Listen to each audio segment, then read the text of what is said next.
Hey everyone, welcome to Muscle Size and Strength Show. This is your host HS Dillon. So this is our first episode, and the first topic we're going to talk about is the key to explosive muscle growth. Okay, so when it comes to muscle growth, we often get lost in the nitty-gritty of what workout program to follow, how many sets to perform, how many reps to do, how much protein, how many grams of protein, how much sleep, all these things. Yes, they're all important. They're all important in their own way. But when it comes to consistently building the muscle over the years and reaching your peak potential of muscle growth, when I say peak potential is what you genetically, the most amount of muscle you can build naturally. If you want to reach up that level, you need to follow this simple tip of using your cell phone. That's your most important tool when it comes to building muscle. You know why? Because your cell phone has replaced your logbook. Now these days, nobody goes to the gym, walks around with a notebook and a paper or pencil in their hand, writing their logs and writing their sets and reps and their weight. Now, you need to use the cell phone, download any of the free apps or use the Notes app in your phone, and each time you work out, you need to record how much weight you lifted, for how many reps, and how many sets, and which exercise you performed. And you need to perform those things consistently every time you go to the gym. You write those things down in your cell phone, in your logbook, in your note, in your app, whatever. It doesn't really matter. The thing that matters the most important is that you're keeping a log, guys. That's the most important thing.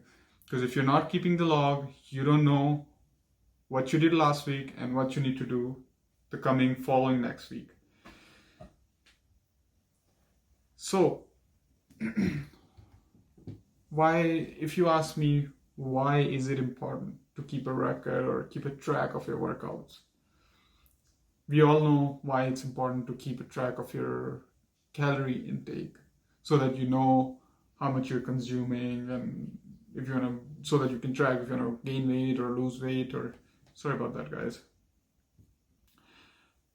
So the reason I'm saying that you need to track your workouts as well as alongside with your food intake is because when you track your workouts, you are consistently making sure that you're applying progressive overload. So what is progressive overload? Progressive overload is that you are progressing in simple words, all it means is you're progressing in your workout training week by week. So for example, if you did squat this week, you're a beginner, beginner intermediate, you hit 135 pounds, so that's one plate on each side for 5 reps and you did that for 3 sets. Hypothetically, let's take that for example. You did that on week 1. Now you write that down on your cell phone, on your notebook, on your Notes app. And then when you go perform the same exercise or same workout now following next week, you go back to the last week's log, you look at it, what you performed, and try and beat it the next time. It doesn't matter even if you did like 135, instead of 5 reps, you did 6 reps this week. It's a progression. It doesn't matter if you... It doesn't matter what you think! If you increase the weight, if you increase the reps, if you increase the sets. But personally, especially for beginners to intermediate, I would personally recommend progressing in the weight. That's the most easiest way when you're a beginner to progress in your workouts, in your training. Just progress in your weights, because when you first start working out, your strength comes rapid, muscle comes rapid. Those are called newbie gains. You probably heard of that term before. Because when you start working out first in the gym, it doesn't take a lot for you to build muscle. Like, you can just go and easy, light weights, easy workouts, and you'll still start building muscle, because that's a progression from couch to gym. And start lifting weights is a progression in your mind that, hey, this guy was just sitting in his couch and now he's lifting weights. We need to provide him with the proper tools. That's what your mind says, that we need to provide this guy with proper tools so that he can handle this stress better in future. And how does that do? How does the mind do that? By building muscle, making you stronger, and getting you healthier. So, but if you keep doing the same, let's say, well, let's go back to the same example we were talking about earlier. A person does 135 pound squat for 5 reps for 3 sets.